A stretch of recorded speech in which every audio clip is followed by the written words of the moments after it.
Hi, welcome to Monday morning's class. In order to do this class, you're going to need a little bit of equipment, so you can go and get yourself a belt or 2 scarves, a blanket or a towel, some yoga blocks, so this shape, and if you don't have these, you can use cookbooks. Okay, so I'm going to start into my practice.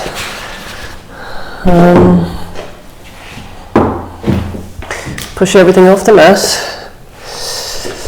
Okay, I'm going to start in sitting. Okay, so I'll take my pile of books. Okay, pile of books, and I'll put the blanket or the towel over the pile of books. Okay, and I'll sit cross-legged on those books. Okay, it's really stormy today. My tent is ripped. Anyway. So spread the collarbones, lift the chest. Let's get a feeling for this groin to knee area. So if you close your eyes, just feel, does it feel like the energy is going from the knee into the groin, or does it feel like it's going from the groin to the knee? And is there a feeling of tightness or gripping here? So if I put my hand here, I can feel that one of my tendons is really locked on. Yeah? The right one is soft, but the left one is locked. I want to see, can I get this position to feel what it's meant to feel like, which is Sukhasana pose, which is comfortable pose. It feels okay because I'm used to doing it, but I can make it feel so much better. And I find a lot of students find this very difficult. So, and it helps me to loosen up my spine, this movement, and bring suppleness to the spine. So what I'll do is I'll sit with my feet together in a loose Baddha Konasana. Okay, and I'm going to just lean back a little bit on my hands, turn the hands out or back. Okay, and all I'm going to do is just learn to sort of get my spine moving. So I'm going to drop my head and lift it, drop my head and lift it, lower the head and lift it. Now start to think, when you lower your head, put your awareness into the occiput, the back of the base of your skull, and bring the back of the base of the skull to the floor. And what happens when I do that is I feel the skin either side of my spine, the muscles, the big long erector spinal muscles, stretching. So I bring my awareness to the occiput and I lower my head. And I also feel that there's a little bit of a lift up and then down. I'm not forcing that, it's just when I put my mind into my occiput, that's the way that's the muscles I use. Good. I'm just stretching my upper back, doing this. Good. Now we'll go for the head up. So normally when people lift their head up, they just jut the chin forward. And what I want you to get a feeling for here is your nose. So here my nose is going up. It's going up to the ceiling, okay? So bring your eyes back to the horizon and move your nose back. Move your nose back. Look, move your nose back and then lift the head up and then head down. Don't go to your maximum, okay? So nose back, head up and nose back down. Good, nose back. Good. And back. Now we'll get the chest bone, the sternum to start to interact, and the shoulders. So first I'll roll the shoulders back, lift the chest, move the nose back, let the head go back. Good. Again, chest, shoulders, nose back, coil back. Good. Once more, shoulders, breastbone, nose back. And I see, can you keep your nose sort of parallel to the floor and back as you coil back, because then it starts getting really cool. If the shoulders are hurting, you can switch the hands. You can switch the hands to here. Look, I lift the chest bone, I roll the shoulders back, I move my nose back, and then keeping the nose and the nostrils, I suppose, is good, parallel to the floor,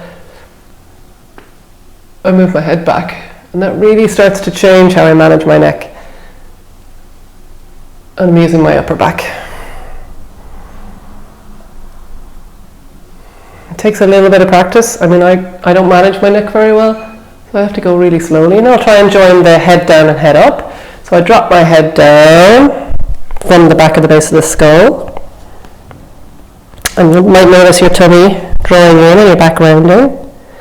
And then I'll come to the horizon, and then I'll lift my chest, shoulders back, move the nose back. I feel my upper back muscles engaging, and they support my neck to release back. Good.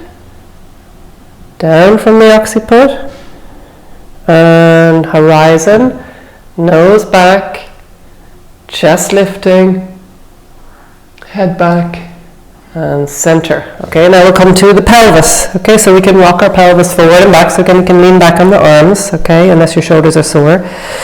And what I'll do is think of 12 o'clock this way and 6 o'clock that way.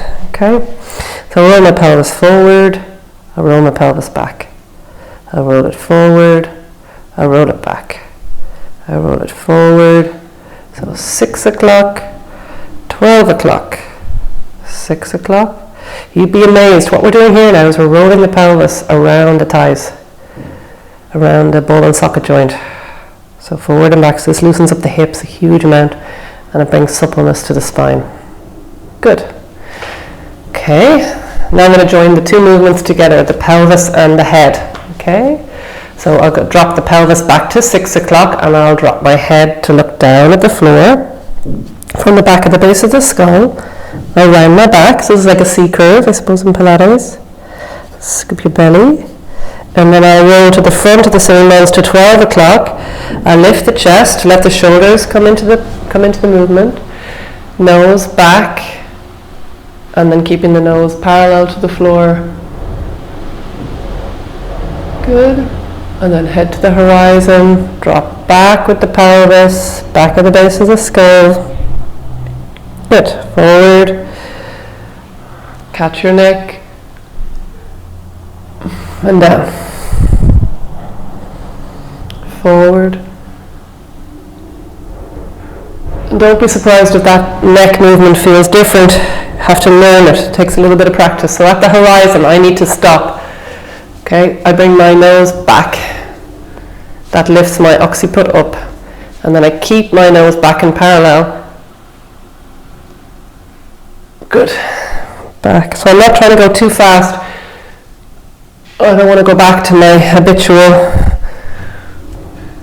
Good. Lean back on the arms. We go once more. Forward and back.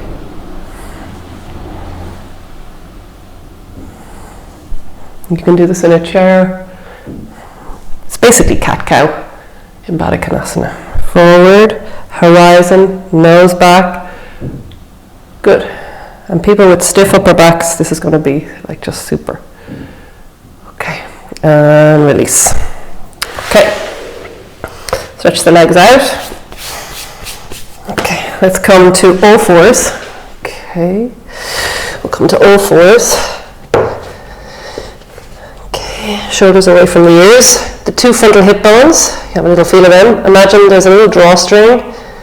Pulling them together and zip up your tummy, because it's really common in this position to sink and collapse and stick your bum in the air, which can feel quite nice for some of you, but I want you to pull your two frontal hip bones together and just push the floor away from you a little bit. Bring the knees close together, and then we'll bring the right leg back. When I do that, my hips become unlevel, like my right hip bone is further down the mat than my left. So I need to bring them level. I'll just lift the right leg a little bit off the floor and draw the right hip bone back up, and then put the right foot on the floor. Good, so my hips are level, pulling them together, and then I'll just lean back and stretch into my calf.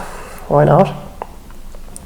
Press the right thigh muscle away from the floor to the bone, and then come forward, keep the hips level, and just raise the leg up. And when you raise the leg up, don't arch the back, it's not Jane Fonda. So reach through the big toe mound. Keep the pelvis drawing up towards your face. Lovely. And then release. So this is for your psoas muscle, which is going to free up your warrior one completely. So pull the two frontal hip bones together. Bring the left leg back. The hips are on level. I lift the leg up. I pull the hip back, the left hip forward to bring my hips level, and then I put the foot down. Good. Stretch back into the calf, so just push back into your calf. And then forward. Zip up your tummy. Raise the left leg up. It won't go higher than your hip. Okay. And you can feel that left upper buttock moving, working strongly. Good. And release. Okay, if the wrists are sore, you just come off. You can press the back of the hands to the floor. Move them around a bit. Now, wrists can be a problem in this pose. Okay, it's little circles, but it does strengthen the wrists, so as long as you kind of come on and off the wrists a few times. Okay, you can turn the hands out this time just for a change of load. Shoulders away from the ears, same idea. Pull the two front hip bones together, zip up your tummy. So no arching and collapsing. And then right leg back, draw the hips level. And then we raise the right leg up. Good. And then I'm going to bring the knee in and up to my chest and round my back. And then release it back to the Superman. And then into the cat. So it's like a super cat. Leg back. And leg forward, just coming back to neutral, not going into an arch. So it's super cat. I'm afraid super cow does not exist. Super cat, Superman, super cat, half a Superman. Forward and back. This strengthens the psoas muscle, fires it up, repatterns the body really well, gets the glute firing, the gluteus medius. So it's just really good. We need all of this if we're going to do warrior one successfully. Okay, and down. Good. Come back. Shoulders, roll them a few times. So we all have limitations, you know, we've got wrist problems, shoulder problems, elbow problems. So if you've got any of those issues, quadruped is challenging, but very good for retraining. So come off whenever you need to, okay? Good, we come back on. Shoulders away from the ears, zip up your tummy, left leg back. Just get the hips level. Good, then raise the left leg off the floor, reach into the inner heel, big toe mound. And then I'll bring the leg in and back. In, back, in. Don't overarch your back here, lengthen through the big toe mound.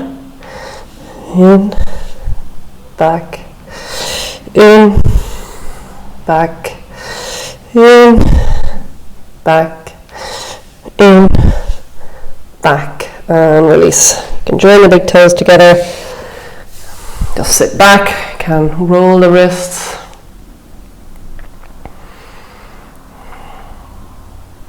Really windy today.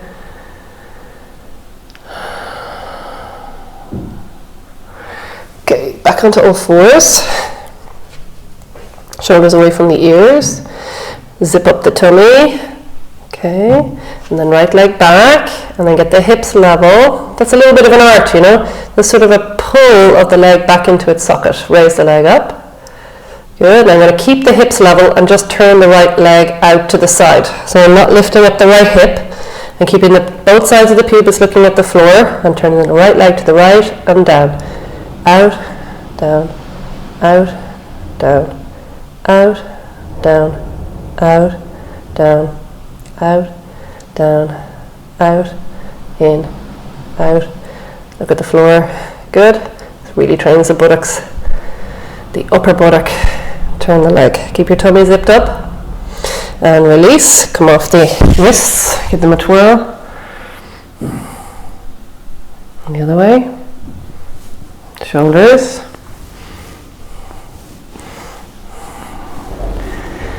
Okay, good. And then back onto all fours. Shoulders away from the ears. Pull your two front hip bones together and zip up your tummy. Okay. Shoulders away from the ears. Zip up your tummy. Left leg back. Bring the hip bones level. Raise the left leg up. And then just turn the left leg out in its socket without lifting the hips. So you imagine there's a glass of wine on your sacrum and you don't want to spill it. So total stability in the hips. Turn the leg out and in, out and in, out and in. Keep the tummy engaged. Out, in, out, in, out, in, out and in. Lovely. And sit back. Okay, now I'm going to take my pile of books. Put your pile of books in the middle of I'm going to use the books just, so it's sort of annoying people using, I'm going to use my yoga belt though. Okay, cool. So we're going to go for a pose called Supta Padangusthasana, which is for stretching out your hamstrings. Okay. So what we want to do in Supta Padangusthasana, oh, these are a little bit slippy. Okay, so to negotiate your slippy books. Oh, and I better take that guy out of there. Okay. Alright, so here I am. I'll just arrange those books. So you want to feel like the pelvis is well supported, okay? So my lower back is well supported on those blocks. Okay.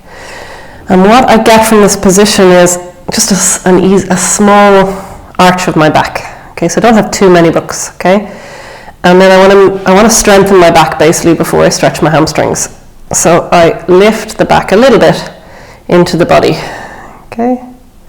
Yeah, I roll my pelvis a little bit that way, just a little bit. Okay. Because when we roll our pelvis that way, the back muscles engage, don't they? Can you feel them? And when we roll the pelvis this way, the 6 o'clock, the back muscles release. So put your hands, actually quite interesting. Put your hands on your back. Roll your pelvis to 12 o'clock, you'll feel the back muscles engaging. Roll your pelvis towards your face, the back muscles release. Now we want to strengthen our backs in this particular exercise, so I want you to just slightly roll the tailbone towards the blocks, okay? Good, or towards the wall in front of you, okay? And then the back muscles are just gently engaged, okay? Now we'll keep the left foot on the floor, bring the right knee to the chest, okay? Don't need the belt just yet. So when I bring the right knee to the chest, if I bring it too close to the chest, I round my back and I drop my back muscles. So I need to keep that feeling like the sacrum is flat and the tailbone is staying long and pointing towards the wall. And then I'll straighten that leg and I'll bring the knee close to the chest. Let's bring the other leg up. Okay, so here I am. The knees a little bit ahead of the hips, if you can. Okay? And this is called hip flexion, where we close this hip joint. Okay, this is called hip flexion. Okay, so try and get the tailbone down to the books, which will actually be really hard for some of you. If the pelvis is posterior tilted in posture, it's going to be difficult.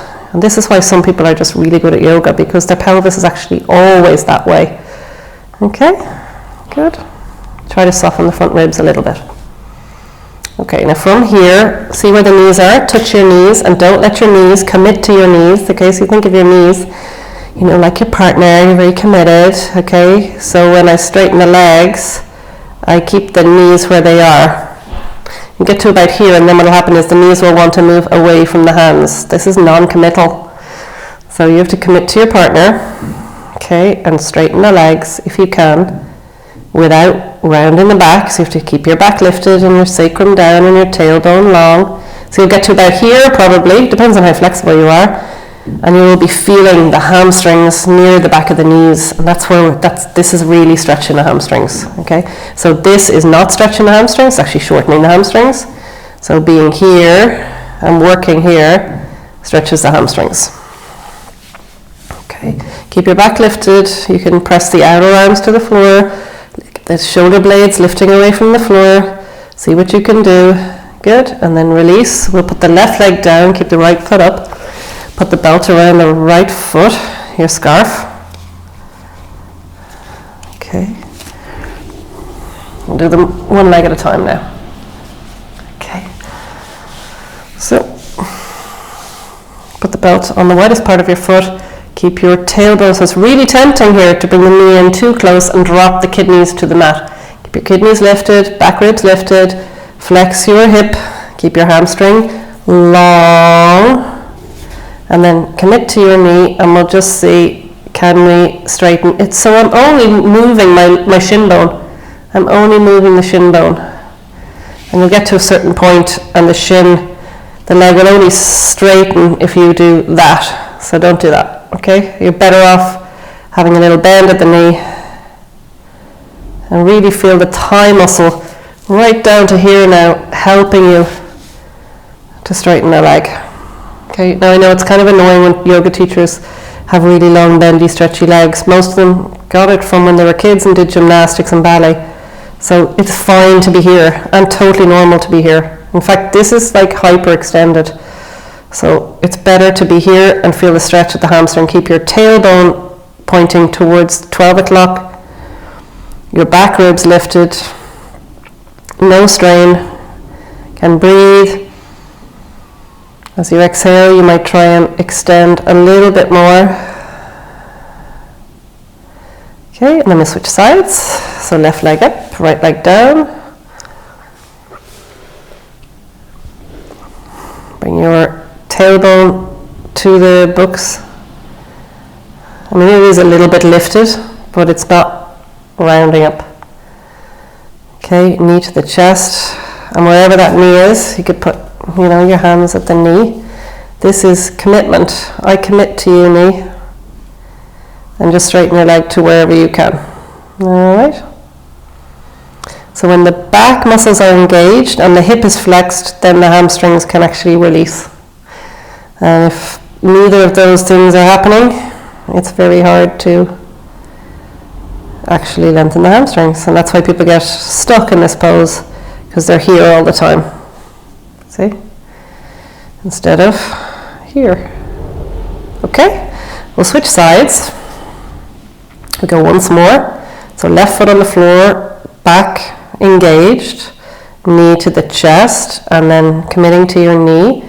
We'll see where we end up. This always improves with repetition.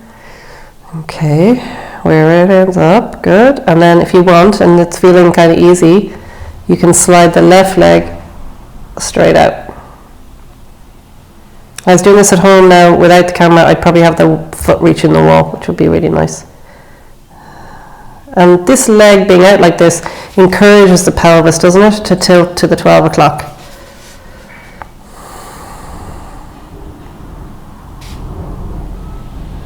Good, and we'll switch. So right foot down, back arched, sacrum flat, hip flexed, so the knee is forward from the hip. And then straighten up the leg.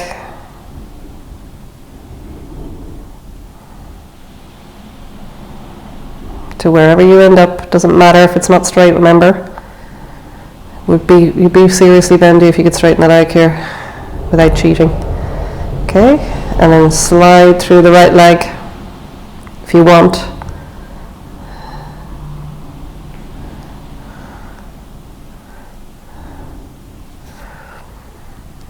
The important thing here is the lower back, not the hamstring. We'll get to the hamstring. Okay. So lower back, lifting, not collapsing. Good, and then release, release. Okay, so you got the idea of this lift for the back? Okay, so we'll lift the hips up. You can take the blocks out, the books out one by one. Okay, one by one. Okay, and then when you come to the floor now, it feels really flat. Okay, so in lying now, you can feel there's a natural curve on the back. Yeah, it's a nice natural curve on the back. And we want to keep that natural curve. Okay, so the back muscles are engaged.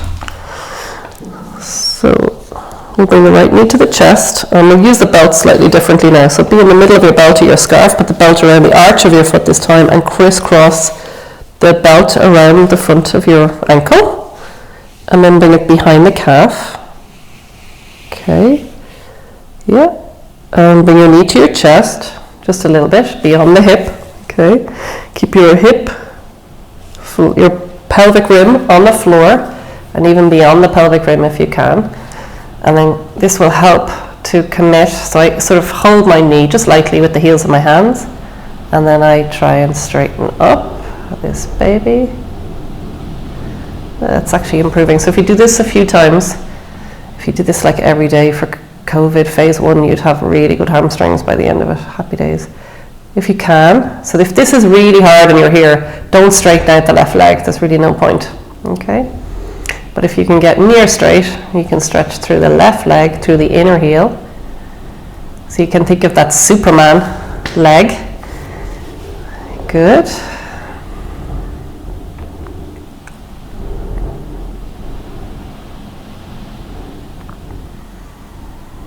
I can feel I move my leg a little bit away from my body there. Cheaties. Okay, release. And go the other way. So belt on the arch, crisscross, move it from behind.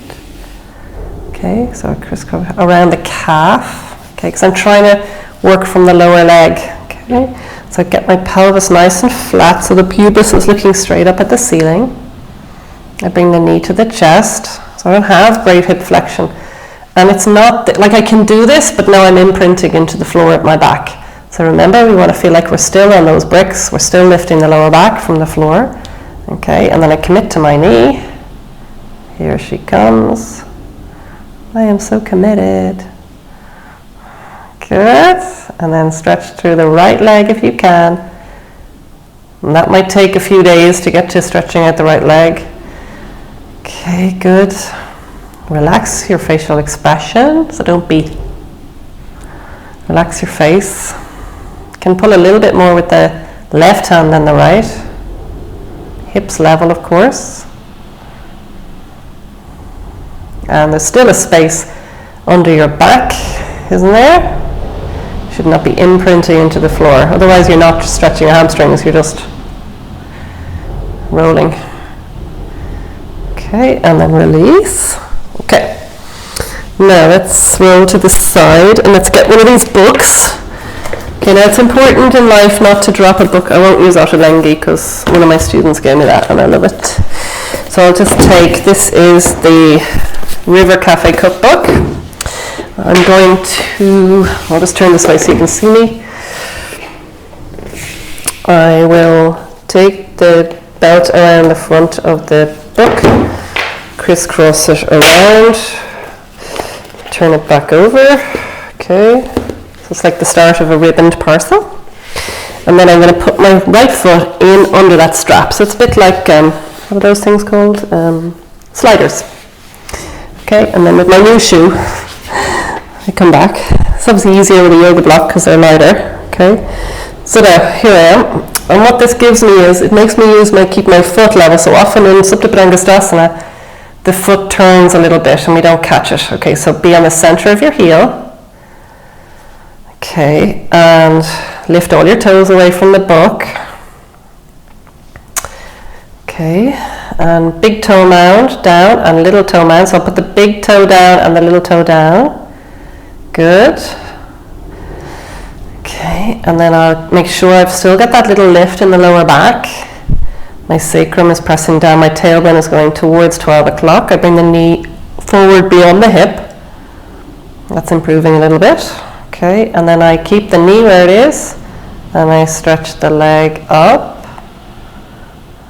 by just using the lower leg. Good, that's starting to improve now. Okay, so it takes plenty of repetitions, and I always remember being in Pune, which is the Iyengar Center, and there was this man, and he did this pose. You can stretch out the left leg while I'm waffling on. He did this pose like for about 2 hours. Now he didn't use the book. Oh my God, he'd been kicked out. But you feel the difference with the book. It gives you kind of an earth element up in your foot. It gives you like solidness. So you can really pull and push your foot up into that book. Big toe mound, get the little toe mound down, get the inner heel down and the outer heel down. Easies. Okay, now bring the book away from your face. See if you can wiggle your left foot in. Good. So with the right foot leg bent, again position your book centered. Whoopsies. So center the heel.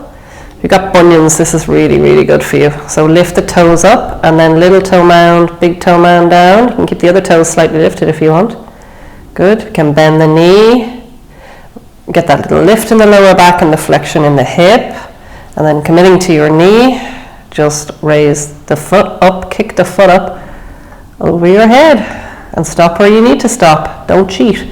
So if you keep on going to this and pushing your back into the floor, you'll never advance in this pose. You're just cheating. I mean, it's tempting. I did it for about 20 years, don't get me wrong.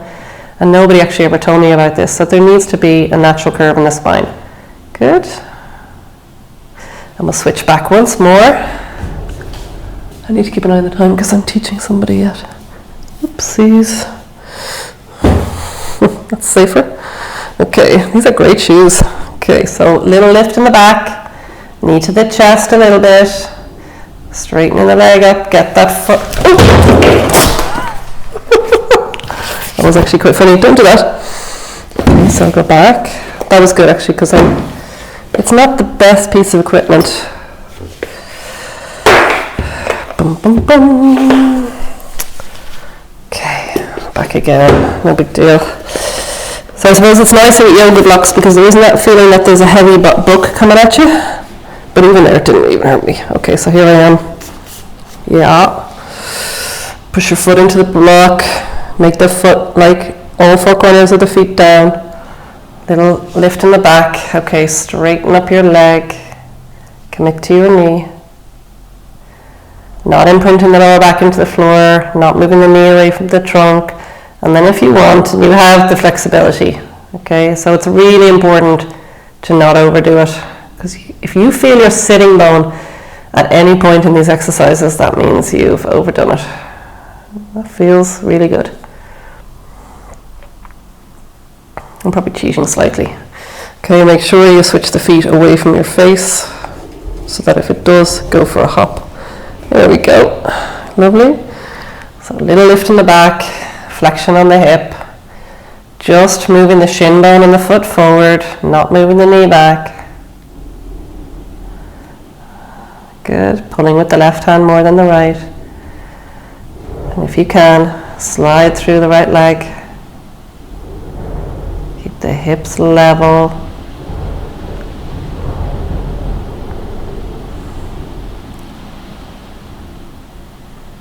And breathe.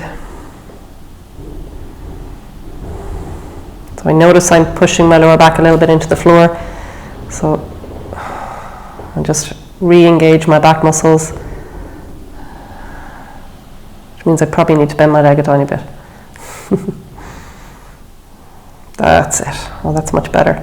Now I really feel I'm working in my hamstring at the back of the knee, just above the back of the knee. Okay, release. Super well done. Okay, I think I'll just keep on hamstrings because I was going to go for warrior one, but I think I'll just keep on the hamstrings now. Oopsies. Okay. Tie him on. Let's get to Uttanasana. Okay. Let's get to Uttanasana. Okay, another simple hamstring pose. So Uttanasana is classically done like this. Look, you have the feet together, disaster. You bring the arms up normally like this, disaster, hips forward, and then you swing forward like this, which is an awful lot of load on the lower back, especially when you're starting and you're stiff and you're basically, most people end up rounding their back and it's just really bad for your back. Okay, so let's take our books. Okay, take your books. Now realistically, 3 books is going to be if you're stiff, or if you've got like a short back and long legs. I mean, there's so many reasons why you wouldn't. So I'm going to actually recommend that you use loads more height. Look, a heap of books or a chair. Okay, and what we're going to do is we're actually going to start from the floor. We're going to start from here because this is so much safer, especially when you're learning. Okay, so I plant my feet firmly down. I'm going to lift all the toes to activate the arches, and then I'll put my big toes down and then my little toes down. Shoulders away from the ears. I'm going to bend my knees as much as you need to and move my back into my body. So sort of, again, I'm looking for that little arch in the back, haven't I? Because I need my back muscles on if I'm going to release my hamstrings, and I need flexion at the hip, so it's the exact same. Try not to drop your tummy completely. And then all I'm going to do is, as they say, bottoms up. I'll try and lift the legs up, lift the buttocks up. Alrighty. And my back is not rounding. So just like we had in that lying down pose, we don't want to push the back into up to the ceiling. Okay, so we bend the knees, arch your back, and then bottoms up. And you'll probably be here, you know, if you're stiff, you'll be here, it's absolutely fine. As long as you feel like the back behind in this area here is stretching. Good. And you'll feel the thigh muscles working, engaging. Good. Bend the knees. Now really stiff, you can shift with the knees bent and the sort of slight squat feeling. You can shift your body weight over to the right leg and just straighten the left leg. Shift over to the left and just straighten the right leg. So there's a great feeling in that, because it's kind of depressing when you feel I can't, tie my own shoelaces without sitting down. Okay, so you can make that your goal. Phase 1, I'm going to tie my shoelaces now. So you bend, don't let the knees splay out, keep the thighs parallel to each other, shoulders away from the ears. Good, and then up you go. Lovely. Okay, then to come up, we bend the knees, shift the body weight back. Yeah, and come up. Oh, my God. Okay. Now, I'm going to bend the knees, and I'm going to take out 2 of them, or 1 of them, or a page of a book. Okay, so every day you could take a page out, couldn't you? Okay, let's go again. So I bend the knees, I place the hands on my support. I'm going to arch my back. If you're really flexible at this arching back, okay, lift up your tummy muscles. So eventually you'll be arching your back, but for so many people when they're stiff in the hamstrings, just getting the back to arch here is really hard. Okay, so if your back is rounded, you need to go back up on a higher height. And then pull the inner knees up to the inner groins to straighten the legs. Inner knees up to the inner groins to straighten the legs. That's an Uday Bhosale special. Bend the knees. Again, thinking of the inner knees lifting up to the inner groins. There's another thing that happens in this pose is we hang back a lot and stick our bum back. So make sure that your legs are vertical. That's quite hard as well to ascertain. What's the head doing? So I notice my nose is kind of doing funny things. So I need to lengthen my neck and bring my nose nostrils to face my thighs. Now that opens out my front body an awful lot. Good. You can also think of hitting the legs out away from each other. Good. And then we bend the legs, shift the body weight back, and come up without pushing the hips forward. Well done. Okay. Yep, so I think that's more than enough hamstrings today. So I will lie down for Shavasana. So I'll take my blanket, my pillow. This is a very bad blanket. This is not well folded. Okay, so get a nice blanket like that. And then, I always cover my eyes for Shavasana. Okay. So I'll use a face cloth. And I'll have a soft blanket as well. Okay. Of course, you can just pause this and go and get your stuff. Oops, better take that out. Okay, so I'll cover myself up. Have the legs bent. How we lie down, we're not great at lying down, to be honest. So I'll sit back up for a second. And when I lie down, I'm going to roll down. So I'll get my pelvis to go back to 6 o'clock. And then I'm going to roll down onto my elbows, and then I'm going to pull my belly in, and I'm going to try and move my back ribs as far down the mat as possible. Okay, then I cover myself up. I need to move my blanket now. The blanket should go beyond your neck, just touch the top of your shoulders. And then, with the legs are still bent, make sure you can reach your thing. You can lift the right toes off the floor and just slide through the heel of the right leg. And then same with the left leg, lift the toes up beyond your heel and sort of push through the heel skin. Good, you can take the dead skin off your heels there on your mat, that's nice. And then with the legs are still active, lift the right leg an inch off the floor, extend the calf to the heel. Left leg up, extend the calf to the heel. Keep your legs still active. You can put your eye cover on, which is just the best thing ever.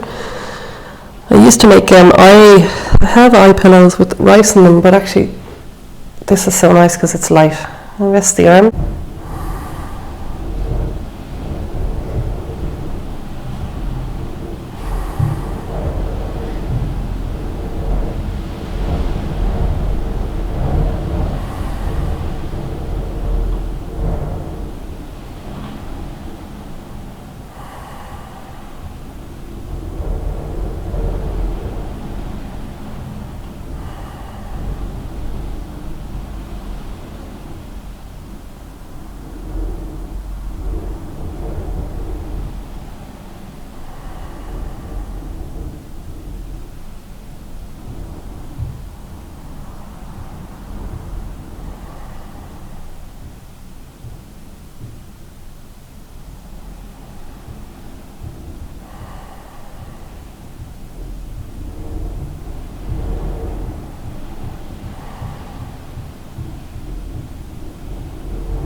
Okay, slowly come back to the room. Bend the legs one at a time. And roll to the side, support your head with the crook of your right arm. Keep your eyes closed, take the eye mask off. And then you can come up.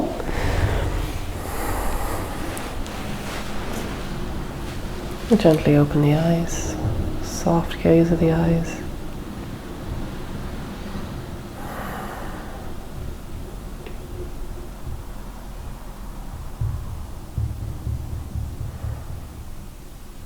Okay, namaste.